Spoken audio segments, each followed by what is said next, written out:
সাংসদ মহুয়া মৈত্রের নামে হোগলবাড়িয়া থানায় অভিযোগ জমা পড়ল সামাজিক যোগাযোগ মাধ্যমে সাম্প্রদায়িক উত্তেজনা সৃষ্টির অভিযোগ। সামাজিক যোগাযোগ মাধ্যমে সাম্প্রতিক উত্তেজনা সৃষ্টির আশঙ্কার অভিযোগ দায়ের হোগলবাড়ি থানায় কৃষ্ণনগর লোকসভা কেন্দ্রের সাংসদ মহুয়া মৈত্রের নামে। মহুয়া মৈত্র তার নিজের ফেসবুক থেকে লাইভ সম্প্রচার করেন। উক্ত লাইভে কিছু বক্তব্য এলাকার সাম্প্রদায়িক উত্তেজনা সৃষ্টি করতে পারে বলে আশঙ্কা করছেন করিমপুরের মণ্ডল 4-এর সাধারণ সম্পাদক হীরক ভট্টাচার্য। জামশেদপুরের বাসিন্দা হীরক ভট্টাচার্য তিনি হোগলবাড়িয়া এলাকায় গিয়ে মহুয়া মৈত্র নামে অভিযোগ দায়ের করেছেন।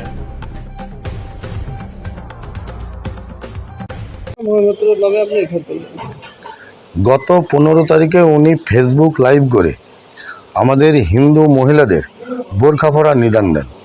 উনাকে আমাদের হিন্দু সনাতনী মহিলাদের ভাবাবেগে আঘাত করেছেন এবং তার সঙ্গে সঙ্গে মুসলিম কমিউনিটিকে উনি ঘৃণার চোখে দেখেছেন। আমাদের হিন্দু মুসলিম উভয় সম্প্রদায়ের সম্প্রীতি নষ্ট করার চেষ্টা করছেন।